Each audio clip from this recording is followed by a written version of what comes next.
ஆண்டவரும் இரட்சகருமாகிய இயேசு கிறிஸ்துவின் நாமத்தில் என் அன்பின் வாழ்த்துக்கள். ரட்சிப்பின் சத்தம் என்கிற தலைப்பில் உங்களோடு கூட பேசும்படியாக கர்த்தர் கொடுத்த இந்த நேரத்திற்காக கர்த்தருக்கு நான் நன்றி சொல்ல கடமைப்பட்டிருக்கிறேன். தியானத்திற்கென்று தெரிந்து கொண்ட ஒரு வேத வசனத்தை நான் வாசிக்கிறேன். உபாகமம் 22ஆம் அதிகாரம் 5வது வசனம். புருஷரின் உடைகளை ஸ்திரீகள் தரிக்கலாகாது. ஸ்திரீகளின் உடைகளை புருஷர் தரிக்கலாகாது. அப்படி செய்கிறவர்கள் எல்லாரும் உன் தேவனாகிய கர்த்தருக்கு அருவருப்பானவர்கள். இந்த வார்த்தையை கர்த்தர் சொல்லுகிறார். இது சீசர்களுடைய வார்த்தை அல்ல. இந்த வானத்தையும் பூமியும் உண்டாக்கின தேவாதி தேவனுடைய வார்த்தைகள். ஆண்டவர் சொல்லுகிறார், புருஷரின் உடைகளை ஸ்திரீகள் தரிக்கலாகாது. அதாவது நாம் புரிந்து கொள்ளுகிற விதத்தில் ஆண்டவர் நம்மை பார்த்து சொல்லுகிறார், ஆண்களுடைய உடையை பெண்கள் தரிக்கக்கூடாது. ஸ்திரீகளின் உடைகளை புருஷர் தரிக்கலாகாது. நாம் புரிந்து கொள்வதற்காக ஆண்டவர் நேரடியாகவே நம்மை பார்த்து சொல்லுகிறார், ஸ்திரீகளின் உடைகளை, அதாவது பெண்களுடைய உடைகளை ஆண்கள் தரிக்கக்கூடாது. ஆண்களுடைய உடையை பெண்களும், பெண்களுடைய உடையை ஆண்களும் தரிப்பார்களானால் ஆண்டவர் சொல்லுகிறார், உன் தேவனாகிய கர்த்தருக்கு அருவருப்பானவர்கள். இன்னைக்கு ஒருவேளை நீங்க ஆண்கள் போடுகிற உடையை நீங்கள் உடுத்தி கொண்டிருப்பீர்கள் என்றால், வேத வசனத்தின்படி நான் உங்களுக்கு சொல்லுகிறேன், நீங்கள் கர்த்தருக்கு அருவருப்பானவர்கள். எனக்கு அன்பான கர்த்தருடைய பிள்ளைகளே, ஆண்டவர் நேரடியாக கடினமான ஒரு வார்த்தையை உங்களை பார்த்து சொல்லுகிறார். ஏனென்றால் அருவருப்பானவர்கள் நரகத்திற்கு போவார்கள் என்று ஆண்டவர் எழுதி வைத்திருக்கிறார். ஆகையினாலே இன்றைக்கு நீங்கள் கர்த்தருக்கு அருவருப்பானவர்களாக நீங்கள் மாறி விடுவீர்கள் என்றால் நீங்கள் நரகத்திற்கு போவீர்கள். இது ஒரு தவறா என்று ஒருவேளை நீங்கள் யோசிக்கலாம். இது ஒரு தவறா என்று நீங்கள் சிந்திக்கலாம். ஆனால் வேதம் மிக தெளிவாக உங்களை பார்த்து சொல்லுகிறது, நீங்கள் ஒருவேளை ஆண்களுடைய உடையை நீங்கள் தரித்திருப்பீர்கள் என்றால், பெண்கள் உடையை ஆண்கள் தரித்திருப்பீர்கள் என்றால், ஆண்களுடைய பெண்கள் நீங்கள் தரித்திருப்பீர்கள் என்றால், ஆண்டவர் உங்களை பார்த்து சொல்லுகிறார், நீங்கள் அருவருப்பானவர்கள். யாராயிருந்தாலும் சரி, ஊழியக்காரா இருந்தா கூட இந்த வார்த்தை பொருந்தும். சாதாரண விசுவாசிக்கும் இந்த வார்த்தை பொருந்தும். பணக்கார விசுவாசிக்கும் இந்த வார்த்தை பொருந்தும். வேதம் வைத்திருக்கிற எல்லாரையும் பார்த்து ஆண்டவர் சொல்லுகிறார், புருஷரின் உடைகளை ஸ்திரீகள் நீங்கள் தரிக்கலாகாது. ஸ்திரீகளின் உடைகளை ஆண்கள் தரிக்கக்கூடாது. இன்னைக்கு பார்த்தீங்க அப்படின்னா இதை சாத்தான் அப்படியே இந்த வசனத்தை மாற்றி கொண்டிருக்கிறான். சாத்தானுடைய வேலையே என்ன அப்படின்னா, ஆண்டவர் என்ன எழுதி கொடுத்திருக்கிறாரோ அதற்கு நேர்மாறாக ஜனங்களை செய்ய வைக்க வேண்டும். எதை ஆண்டவர் செய்யக்கூடாது என்று சொல்லியிருக்கிறாரோ அதை செய்ய வைப்பது சாத்தானுடைய திட்டம். அப்படின்னா தான் ஆண்டவருக்கு கோபம் வரும். ஆதியில் ஏதேன் தோட்டத்தில் இந்த கனியை மட்டும் நீங்கள் புசிக்க கூடாது, வேற எல்லாத்தையும் நீங்க செய்யலாம் அப்படின்னு சொல்லியிருந்தார் ஆண்டவர்.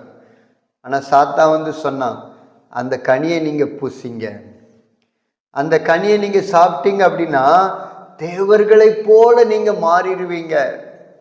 ஆண்டவர் எதை செய்யக்கூடாதுன்னு சொன்னாரோ அதை செய்ய வைப்பது தான் சாத்தானுடைய திட்டம். இந்த இடத்துல ஆண்டவர் சொல்லுகிறார், புருஷருடைய உடைகளை ஸ்திரீகள் தரிக்க கூடாது. ஆனா சாத்தான் தந்திரமா இன்னைக்கு அநேக பெற்றோர்களிடத்துல சொல்லுகிறான், உன் பொண்ணுக்கு அந்த ஜீன்ஸ் பேண்ட் எடுத்து கொடு, உன் பொண்ணுக்கு அந்த டிஷர்ட் எடுத்து கொடு, ஆண்கள் போடுற மாதிரி அந்த சட்டையை போட்டா உன் பொண்ணு அழகா இருப்பான் அப்படின்னு சாத்தான் இன்னைக்கு என்ன பண்றான்னா தந்திரமாக ஆண்டவர் எதை செய்யக்கூடாது என்று சொல்லியிருக்கிறாரோ அதை இன்றைக்கு செய்ய வைக்கிறான். இன்றைக்கு எனக்கு அன்பான கர்த்தருடைய பிள்ளைகளே, அன்பான தாய்மார்களே, அன்பான தகப்பன்மார்களே, சாத்தான் எவ்வளோ தந்திரமா கிரியை செய்கிறான் என்பதை நீங்கள் புரிந்து கொள்ள வேண்டும் என்பதற்காகத்தான் ஆண்டவர் இன்றைக்கு உங்களோடு கூட பேசிக்கொண்டிருக்கிறார். இன்னைக்கு உங்க பெண் பிள்ளைகளுக்கு நீங்க உடை எடுக்கிற பொழுது ரொம்ப கவனமா இருக்கணும். ஆண்கள் உடையை நீங்க எடுத்து கொடுக்காதுங்க. இன்னைக்கு பார்த்தீங்கன்னா நிறைய பெண் பிள்ளைகள் இன்னைக்கு ஆண்கள் போடுகிறது போல டிஷர்ட் போட்டுக்கிட்டு, டைட்டா லெக்கின்ஸ் போட்டுக்கிட்டு, ஜீன்ஸ் பேண்ட் போட்டுக்கிட்டு சபைக்கு வருகிறதை நாம் பார்க்கிறோம். ஆனா ஆண்டவர் என்ன சொல்றாரு அப்படின்னா, உங்க பிள்ளைகளை பார்த்து சொல்றாரு, இவர்கள் எனக்கு அருவருப்பானவர்கள். நீங்க என்னதான் ஜெபம் பண்ணாலும் சரி, என்னதான் பாட்டு பாடினாலும் சரி, நீங்க கர்த்தருடைய பார்வையில அருவருப்பானவர்கள் என்பதை மறந்து போகக்கூடாது. இன்னைக்கு உங்க பிள்ளைகளை நீங்களே கர்த்தருக்கு அருவருப்பானவர்களாக மாற்றுகிறீர்கள். ஆகையினால பெற்றோர்களே, நீங்க ரொம்ப ஜாக்கிரதையா இருக்கணும். உங்க பிள்ளைகளுக்கு உடை உடுத்துகிற பொழுது, உடை எடுத்து கொடுக்கிற பொழுது சாத்தான் உங்ககிட்ட பேசுவான், இதை எடு நல்லா இருக்கும், இதை போட சொல்லி நல்லா இருக்கும் அப்படின்னு பேசுவான். அல்லது உங்க பிள்ளைகள் அம்மா எனக்கு அதுதான் வேணும், அந்த ஜீன்ஸ் பேண்ட் தான் வேணும், இந்த டிஷர்ட் தான் வேணும் அப்படின்னு கேட்க வைப்பான். ஏன்னா அவனுக்குடைய நோக்கமே என்ன அப்படின்னா, எப்படியாயிலும் சரி ஆண்கள் உடைய திருச்சபைக்கு வருகிற பெண்கள் தரித்து விட வேண்டும், அதை எப்படியாவது செய்ய வைக்கணும். அதுதான் இன்னைக்கு சாத்தானுடைய மிகப்பெரிய திட்டமா இருக்கிறது. அதுல இன்னைக்கு அநேக சபைகளில, அநேக விசுவாசிகள் மத்தியில சாத்தான் தான் ஜெயித்து கொண்டிருக்கிறார். நீங்க நிறைய பேர் ஆண்டவருடைய பார்வையில அருவருப்பானவர்களாக மாறிக்கொண்டிருக்கிறீர்கள். எச்சரிக்கையா இருக்க வேண்டும். இந்த கடைசி காலத்துல எப்படியாயிலும் சரி உங்களை விழுங்கி விட வேண்டும் என்று சாத்தான் வகை தேடி சுற்றி தெரிந்து கொண்டிருக்கிறான். கொஞ்ச காலம் மாத்திரம்தான் இருக்குது அப்படின்னு அவன் வேகமா எப்படி நரகத்துக்கு கொண்டு போகலாம் அப்படின்னு அவன் திட்டம் போட்டு கொண்டிருக்கிறான். அருவருப்பானவர்கள் நரகத்துக்கு போவாங்கன்னு எழுதப்பட்டிருக்கிறது.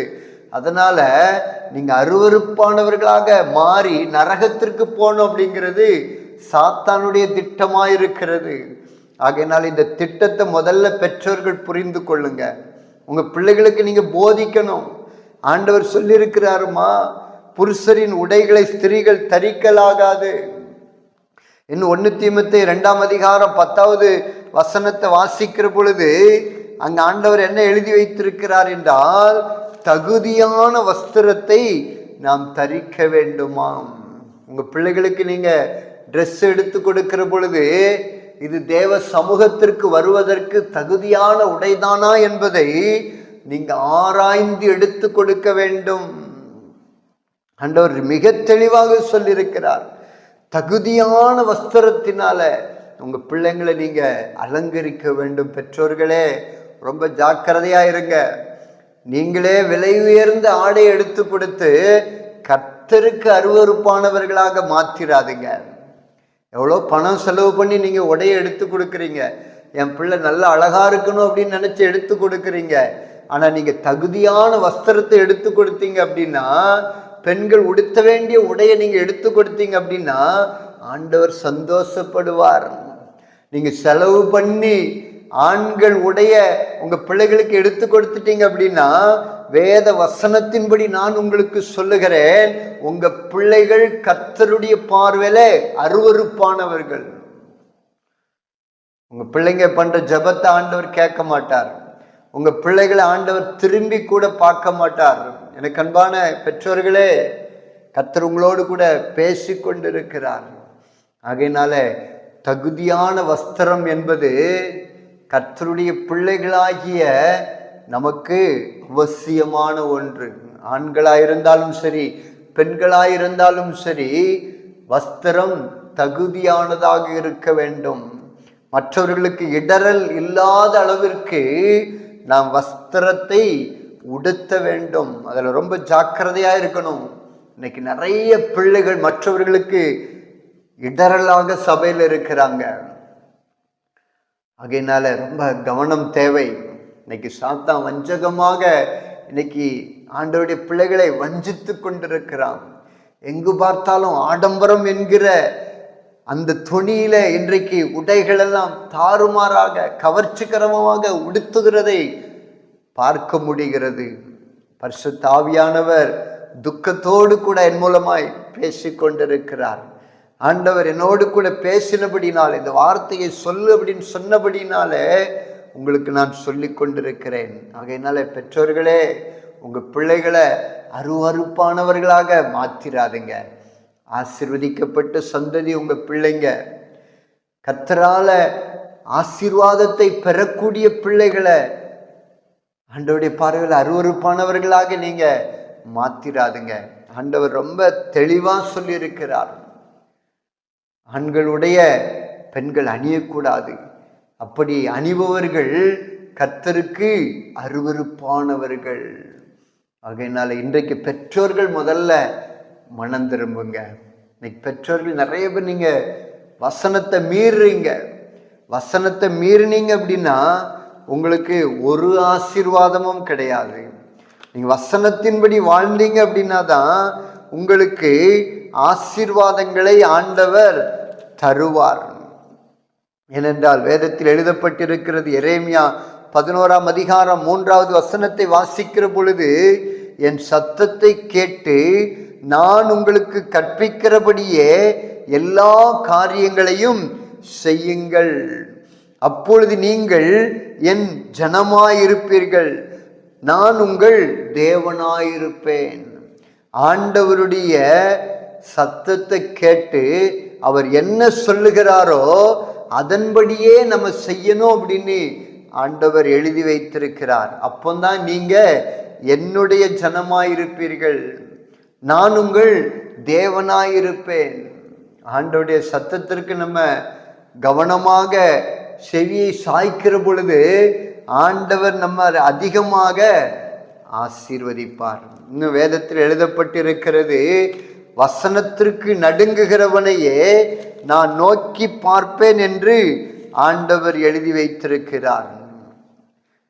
ஏசாயா 66ஆம் அதிகாரம் 2வது வசனத்தை வாசிக்கிற பொழுது, என் வசனத்திற்கு நடுங்குகிறவனையே நோக்கி பார்ப்பேன். நீங்க வசனத்தை மீறினீங்க அப்படின்னா ஆண்டவர் உங்களை நோக்கி பார்க்கவே மாட்டார். உங்க பக்கத்துல திரும்பி கூட அவர் பார்க்க மாட்டார். நீங்க யாருன்னு கூட திரும்பி பார்க்க மாட்டார். ஏன்னா நீங்க வசனத்திற்கு கீழ்ப்படியாம எவ்வளோ நேரம் ஆண்டோடைய ஆலயத்துல வந்து உட்கார்ந்திருந்தாலும் சரி, அவர் நோக்கி பார்க்கவே மாட்டார். அதனால கர்த்தருடைய பிள்ளைகளாகிய நாம் அவருடைய வார்த்தைக்கு முக்கியத்துவம் கொடுக்கணும். அவருடைய வார்த்தையை மீறக்கூடாது. ஏன்னா ஆதாமும் ஏவாளும் ஆண்டோடைய வார்த்தையை மீறினாங்க. அதனால அவங்களுடைய எல்லா ஆசீர்வாதத்தையும் இழந்து போனாங்க. தோட்டத்துல சந்தோஷமாக சமாதானமாக நிம்மதியாக வாழ்ந்து கொண்டிருந்தார்கள். மரணம் இல்லாத ஒரு வாழ்க்கை, வியாதி இல்லாத ஒரு வாழ்க்கை. ஆனா தோட்டத்திலிருந்து துரத்தப்பட்டார்கள். காரணம் ஆண்டோடைய வார்த்தையை மீறிட்டாங்க. அதனால இது ஒரு தவறா அப்படின்னு நீங்க நினைக்கலாம், வேதத்தின்படி இது தவறுதான். என் பிள்ளைங்களை பார்த்து அருவருப்பானவங்கன்னு சொல்லிட்டீங்களே. ஆமா, உங்க பிள்ளைங்க ஆண்கள் உடைய தரித்தாங்க அப்படின்னா வேதத்தின்படி அருவருப்பானவர்கள் தான். அருவருப்பானவர்கள் நரகத்திற்கு போவாங்கன்னு சொல்லிட்டீங்களே. ஆமா, வேதத்தின்படி அருவருப்பானவர்கள் நரகத்துக்கு தான் போவாங்க. அதனால இன்னைக்கு மனம் திரும்புங்க, கர்த்தர் உங்களை ஆசீர்வதிப்பார். நீங்க மனம் திரும்பி, ஆண்டவரை, இதுக்கு முன்னாடி நான் என் பிள்ளைகளுக்கு அப்படிப்பட்ட உடையை எடுத்து கொடுத்துட்டேன், இனி நான் எடுத்து கொடுக்க மாட்டேன் ஆண்டவரேன்னு நீங்க ஒப்பு கொடுங்க. ஆண்டவர் இன்னைக்கே இந்த நொடி பொழுதே உங்களை ஆசீர்வதிப்பார். ஆசீர்வதிக்கிற கரம் உங்க மேல இப்பவே இறங்கும். நீங்க மனம் திரும்புங்க, ஒப்பு கொடுங்க. ஆண்டவரை, நான் தவறு பண்ணிட்டேன், என்னை மன்னிச்சிருங்க, இனி நான் செய்ய மாட்டேன், உங்க வசனத்திற்கு நான் நடுங்குவேன் ஆண்டவரேன்னு ஒப்பு கொடுங்க. ஆண்டவர் உங்களை நிச்சயமாகவே நோக்கி பார்ப்பார். நிச்சயமாகவே உங்களை ஆசீர்வதிப்பார். உங்க பிள்ளைகளை ஆசீர்வதிப்பார். உங்க குடும்பத்தை ஆசீர்வதிப்பார். நம்ம தேவ சமூகத்தில் ஒப்பு கொடுக்கலாமா? எங்களை நேசிக்கிற நல்ல பிதாவே, ஆண்டவரே, உங்க வசனத்திற்கு நாங்க நடுங்குவோம்ப்பா. உங்க வசனத்தின்படி வாழ்வதற்கு எங்களை அர்ப்பணிக்கிறோம். நாங்க வசனத்தின்படி வாழ்ந்தாதான் உங்க பிள்ளை. நீங்க எங்க தேவன். ஆண்டவரே, நாங்க வசனத்தை மீற மாட்டோம். இனி தகுதியான வஸ்திரத்தை நாங்கள் உடுப்போம். யாருக்கும் இடரில்லாத ஒரு வாழ்க்கை வாழ எங்களை அர்ப்பணிக்கிற ஆண்டவரே, உங்க வசனத்தை காத்து நடப்பதற்கு எங்களை அர்ப்பணிக்கிறோம். ஆண்டவரே, இந்த நாளில் என்னோடு கூட இணைந்து செபிக்கிற ஒவ்வொருவரையும் கர்த்தரை ஆசீர்வதிங்க. ஒவ்வொருவரோடு கூட நீங்க பேசிருக்கிறீங்கப்பா. ஒவ்வொருவரோடு கூட பேசிருக்கிறீங்க. எந்த விதத்திலும் சரி, நாங்கள் சாத்தானுக்கு கீழ்ப்படிய மாட்டோம். எங்க ஆண்டவருக்கு நாங்க கீழ்ப்படிவோம்ப்பா. உங்க வார்த்தைக்கு நாங்க கீழ்ப்படிவோம் ஆண்டவரே. இந்த நாளில் என்னோடு கூட இணைந்து செபிக்கிற ஒவ்வொருவரையும் கர்த்தர் ஆசீர்வதிப்பீராக, ஆசீர்வதிப்பீராக, ஆசீர்வதிப்பீராக. உடைய வசனத்திற்கு கீழ்ப்படிந்த ஆண்டவரே, உடைய பிள்ளைகள் மீது இப்பொழுதே உடைய ஆசீர்வதிக்கிற கரம் இறங்கட்டும் என்று செபிக்கிறேன். அப்படி செய்கிறதற்காக உமக்கு ஸ்தோத்திரம், ஸ்தோத்திரம். துதி கன மகிமையெல்லாம் நமக்கு ஒருவருக்கு மாத்திரம் செலுத்துகிறோம். இயேசு கிறிஸ்துவின் நாமத்தில் ஜெபிக்கிறோம் நல்ல பிதாவே. ஆமென், ஆமென்.